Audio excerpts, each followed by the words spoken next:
Hello, my name is Timothy Key. I'm doing a presentation on threat intelligence and threat hunting for Information Security Program Management. What is threat hunting? Cyber threat hunting is a proactive strategy used by security analysts. It consists of searching through networks to detect indicators of compromise, tactics, techniques, and procedures of hackers. Threat hunting framework consists of visibility, intelligent analysts, hypothesis formation, analytic creation, execution, investigation and validation, revise hypothesis, and analytics. There are 7 threat hunting steps. The first is increased visibility. Robust visibility is the bedrock for a successful hunt. Limited visibility can skew your data and degrade confidence in your results. Simply put, when you increase your visibility into network endpoints and log data, you simultaneously increase the effectiveness of your hunt. Actions in these steps might include deploying EDR agents, network visibility sensors, and improving log aggregation. It also helps to develop a data pipeline that will perform data enrichment. This could include adding IP address, geolocation, threat intelligent feeds, and parsing data into standardized fields. The second is intelligent analysis. During this phase, the hunt team will work to identify potential threats to the environment, to gather reporting insights and intelligence on those threats. Additionally, the team should study the network and work with key stakeholders to better understand the environment to prepare for execution of the hunt. Hypothesis formation. The use of hypothesis will help to keep the team focused during a hunt and is critical to ensure that the process follows the structured and repeatable tenet highlighted above. 4 is analytic creation. Based on their hypothesis, the hunt team will develop very specific analytics or queries to identify the target threat, actor behavior. The team's intelligence and capability with their available toolset will greatly impact the possibility of success. Continued use and learning on each available tool will further the team's ability to draw relevant and accurate conclusions based on available data. Number 5 is execution. Using irrelevant data, live or historic, the hunt team will execute their test cases and retrieve results for follow-on analysis.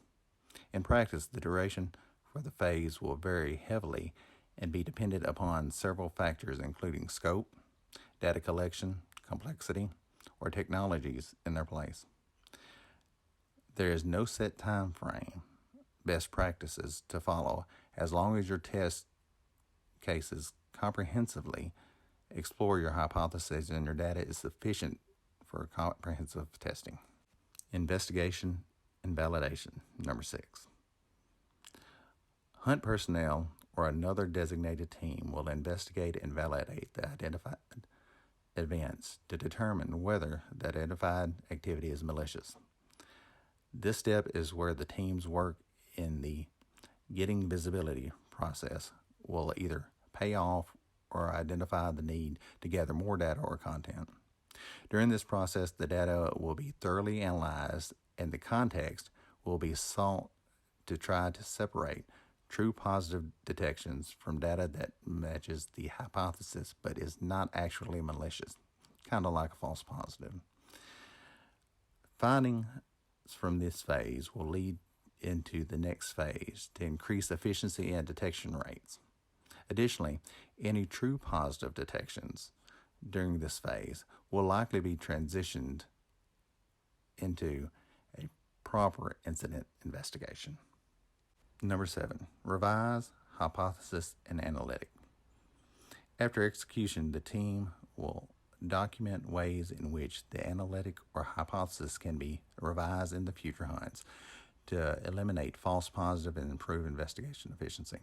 Due to the manual nature of threat hunting, these programs can be costly, meaning any gains in efficiency will have to be magnified return on investment. Hunt teams should always look forward for ways to improve their speed and efficiency while maintaining accuracy, in turn reducing the mean time to detection for the greater optimization. While developing a threat hunt program can seem ominous, most organizations are able to start small, leveraging existing data sources in new ways, and eventually expand to incorporate additional threat actor TTPs. Now we'll review threat hunting methodologies. Intelligence-based hunting, which is a reactive approach using techniques designed to react according to input sources, integrated with SIM using intelligent tools. Hypothesis-based hunting makes use of machine learning and user entity behavior analytics, includes malware analysis, vulnerability scans, and intelligence reports. There is also a hybrid hunting, combines intelligent-based and hypothesis-based hunting, uses all or both methodologies, allowing analysts to customize hunting. It also incorporates situation awareness combined with specific hunting requirements. Hybrid hunting seems to be the best methodology to go by. Methodology lifecycle. Methodologies all seem to have the same core loop. They create hypotheses, investigate using tools and techniques, uncover new patterns with TPS, inform and enrich analytics, then the pattern starts all over again to continuously build upon what you find. By following this cycle over and over again, you start to become a better threat hunter. What makes a great threat hunter is a security analyst who uses manual or machine-assisted technologies to detect, isolate, and neutralize APTs that are not detected by automated security tools.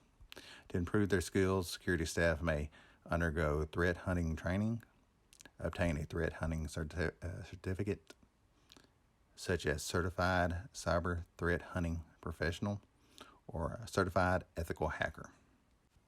A great threat hunter has to have several important skills. One is listed in this diagram: data analytics and reporting, pattern recognition and technical writing, data science, problem solving, and research. Operational systems and network knowledge is needed to know the ins and out of an organization's systems and network. Information security experience, malware reverse engineering, adversary tracking, and endpoint security. Needs to have a clear understanding of the past and current TTPs used by the attackers. Programming language fluency. At least one scripting language and one compiling language is common, though modern tools are increasingly eliminating the need for using these scripts. But overall, the points within the threat hunting loop is the platform that propels a good threat hunter.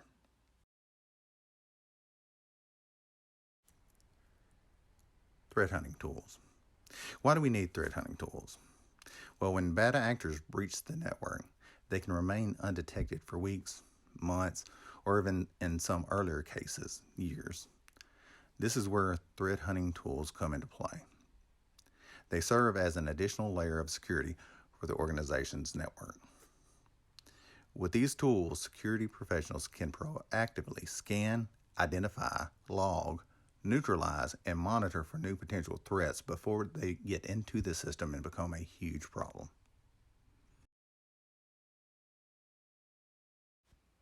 Now, what are the threat hunting tools that are available? There's really 5 types of threat hunting tools. 1, you have advanced analytical input and output. Analytics helps you to analyze the data at scale from various sources, including user behavior, operational systems, and virus scanners, alongside external threat intelligence.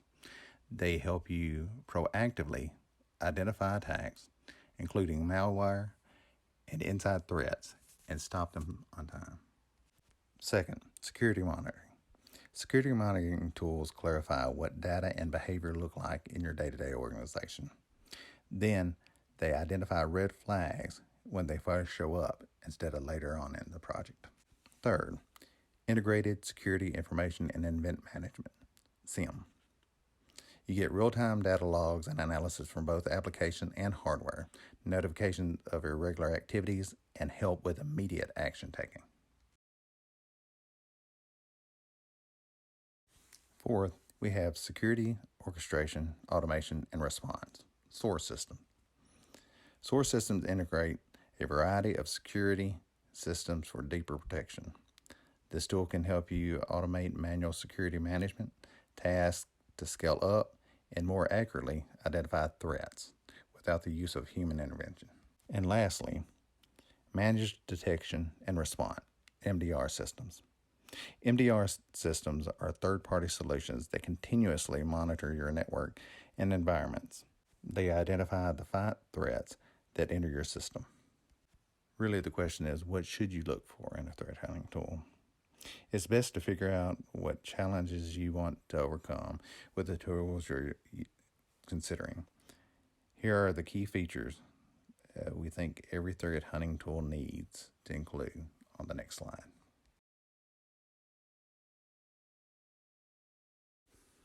Key features of threat hunting tools. Why do I want to implement one or more combination of tools? It's simple. One reason is flexibility. They give you the freedom to customize, scale up or down as needed by your organization. It provides integration, which is seamlessly integrated with as many sources as possible, allowing customization and optimization that fits your ecosystem. Intuitive reporting provides your team clarity on whether to take action and what action should be taken. Comprehensiveness. Whatever the threat hunting tool you choose, it must be as comprehensive as possible to cover all possible threat surfaces. It has to integrate internal and external solutions and give you the most robust protection possible.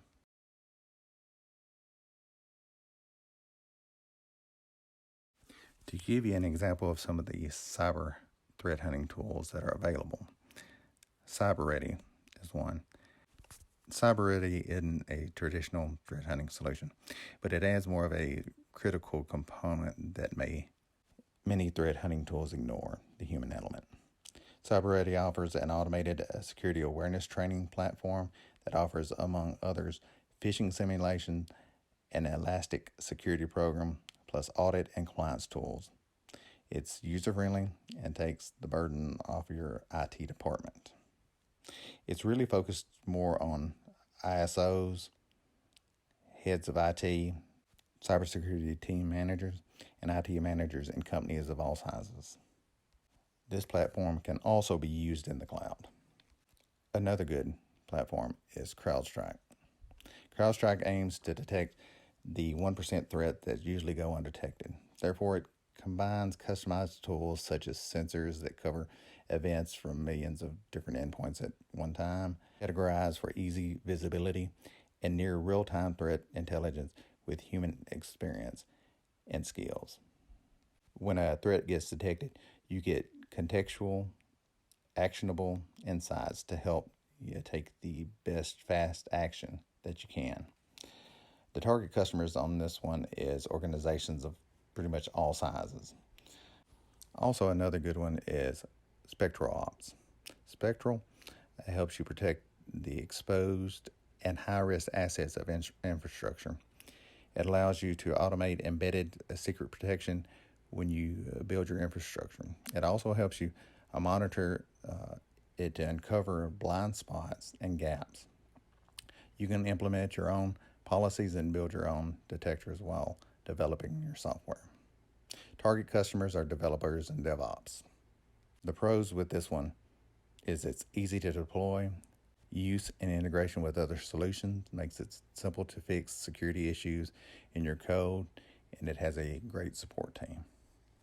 The last one that I'll go over in this page is Memsio. Memsio provides an authentication solution that helps customers and partners trust that the messages you send are actually from you and actually secure.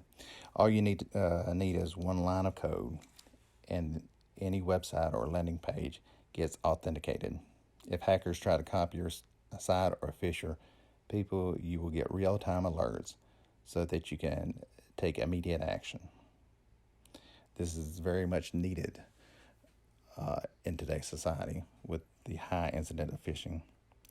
Target customers are companies that want to be proactive about securing user trust.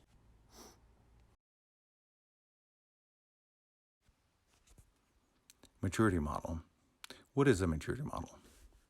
The threat hunting maturity model is a 5-level evaluation system of how effective an organization is in cyber hunting. It consists of data collection, hypothesis creation, tools and techniques for hypothesis testing, pattern and tactics, techniques and procedures, better known as TP detection, analytics and automation. As you'll see during the presentation, analytics and automation is a big key point of proactive solutions due to the lack of manpower that is needed.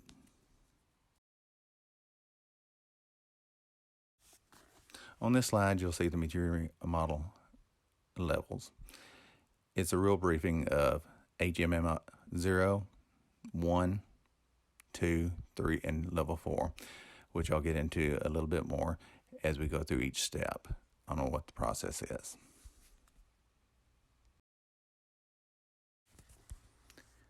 The maturity model has 5 levels. First is HMM 0, which is the initial level of threat hunting maturity model.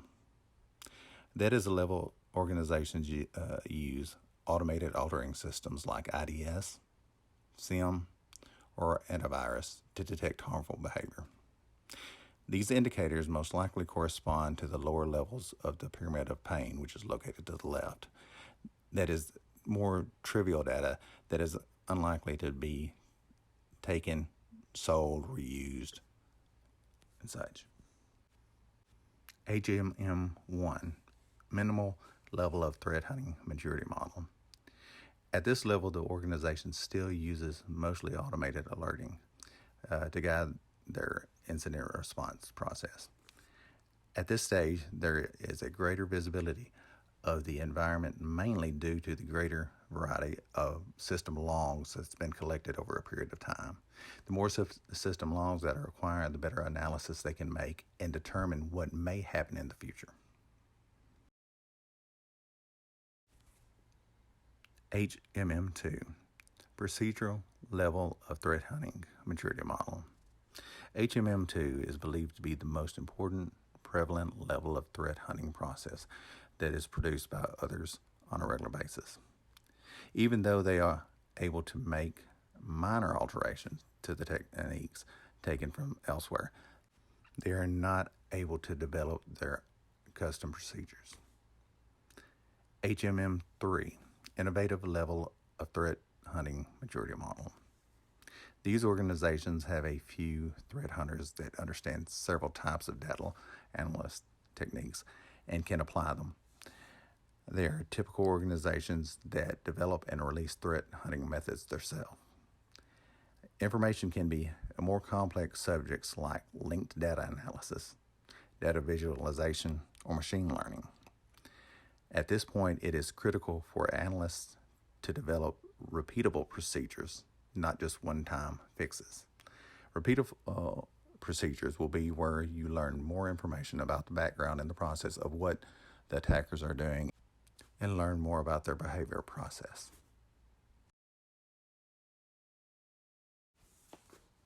HMM4, leading level of threat hunting maturity model. At the HMM4 level, most of the threat hunting techniques are operationalized and use automatic detection where possible. This frees the analyst from running the repetitive process and allows them to focus more on enhancing existing operations or developing new ones. Due to this high level of automation, hunting teams can concentrate their efforts on constantly improving their hunting methodologies, which in turn result in continuous development. This is where active use of machine learning and other advanced technologies are accomplished.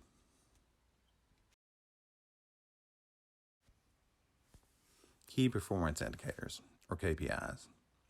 What are key performance indicators? KPIs are quantifiable metrics that demonstrate on how well an organization is reaching its goals. They can help assist the security team in evaluating the success that they've already received or the downfall of their security strategy, and also point out opportunities for developing newer strategies, better approach, and a different way of looking at things.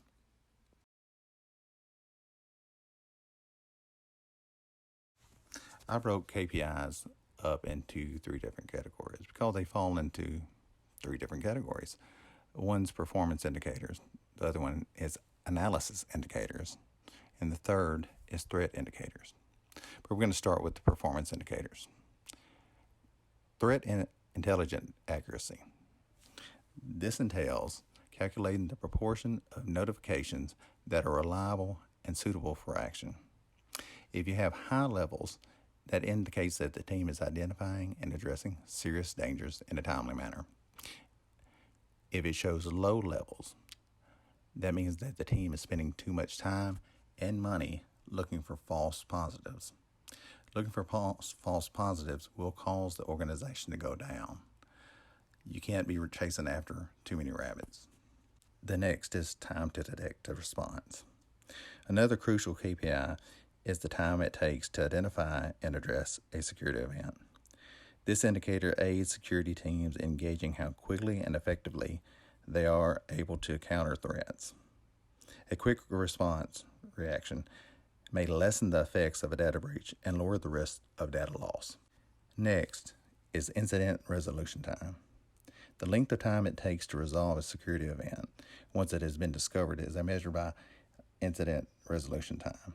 This KPI aids in security teams in understanding how soon an issue can be contained and fixed. A security incident effects may be lessened and the chance of data loss can be decreased with quicker response periods.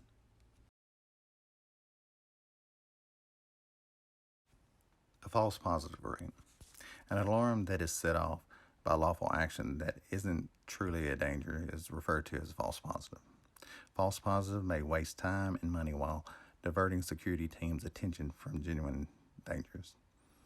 Security teams may find places where their detection algorithms need to be improved by measuring the false positive rates. And finally, in this category is patch compliance. For attackers, software flaws are typically point of access. Any security plan must include patching these vulnerabilities. Security teams may make sure that all devices and systems updated with the most recent security updates by measuring patch compliance. Now, the second category is analytic indicators. The first is log analysis. Reviewing logs from different systems, including servers, firewalls, and intrusion detection systems, is part of a log analysis. The security posture of a company, including any possible weakness and suspicious activity, may be better understood with this data. Next is network packet analysis. Tools for network packet analysis collect and analyze network traffic data in order to spot problems and improve efficiency. Network analysis may immediately discover problems and take remedial action with the help of these tools, which give thorough analysis of network traffic, including the source and destination of packets, packet timing, and packet size. Network traffic analysis. In order to spot unusual patterns and possible risks, network traffic analysis examines the movement of network traffic. This may include looking at traffic to and from IP addresses or to see strange network behavior, including the transmission of a lot of data at odd hours.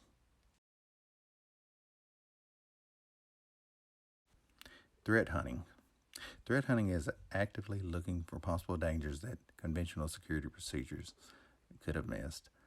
This may include looking for trends in old data or utilizing machine learning techniques to find irregularities in network traffic. Behavior analytics. User activity is examined using behavior analytics to spot possible dangers.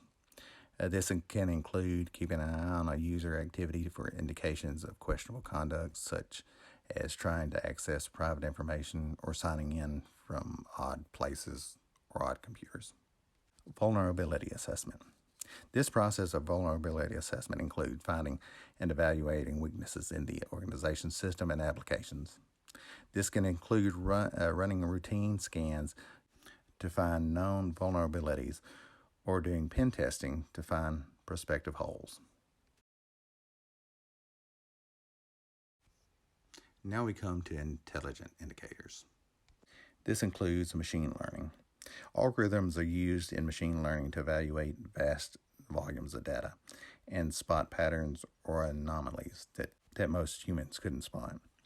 This may be especially helpful for spotting possible threats that conventional security procedures might have missed. Machine learning algorithms, for instance, may examine network data to find patterns of activity that could point to an impending assault. Data visualization. For the purpose of assisting security teams in spotting patterns and trends, data visualization entails displaying data in a visual manner, such as charts or graphs.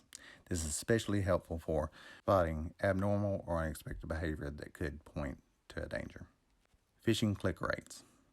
Cybercriminals often employ phishing attempts to steal sensitive data or infect computers with malware. Security teams may find places where staff awareness training may be necessary by tracking how often phishing emails are clicked. High click-through rates may be a sign of staff members' need for more training in spot phishing scams. Firewall effectiveness. A security plan for every firm must include firewall. Security teams may increase network security and unwanted traffic blocking by measuring the firewall's efficiency. By examining traffic logs and detecting any unlawful traffic that has passed through one may assess the efficiency of a firewall. Password compliance policy. Organizations often face security risks from using weak passwords. Security teams may guarantee that workers are using strong passwords and adhering to best practices for password management by monitoring compliance with password policy. This might include calculating the proportion of workers who have changed their password within a certain period of time, or the proportion of passwords that match complexity standards. User training completion rates. Training for employees' awareness is a crucial component of every organization security plan. Security teams may make sure all staff members are getting the essential training to identify and react to possible threats by monitoring user training completion rates. The number of workers who complete the training program or the portion of employees who finish the training within a certain period of time may be used to calculate the completion rates. The conclusion. With all the knowledge we have surrounding data threat hunting and data security, we're continuously playing a defense game. With the advance of artificial intelligence and the continuous push to hunt down vulnerabilities before an attacker can is our best line of defense. We are always several steps behind the attacker when we are trying to defend a machine. Being proactive going forward with a zero trust policy may be the steps that keep us ahead of an attack. In recent years, the average cost of a minor security breach is $4 million plus in initial damages, not including the long-term ripple effects that come with a tarnished name of a business, the additional lawsuits, or any other kind of patches that may have to be found. Most organizations do not want to spend the capital up front because they don't see cybersecurity as a threat. It's an intangible. What it comes down to is cybersecurity. You're either going to pay the money up front or you're going to pay it in the long run. Capital will be spent, whether it's up front or more in the long run. The question is not if we have a data breach. The question is when we have a data breach. Can we mitigate the damages and cut our losses? As stated previously, my name is Timothy Key, and thank you for your time.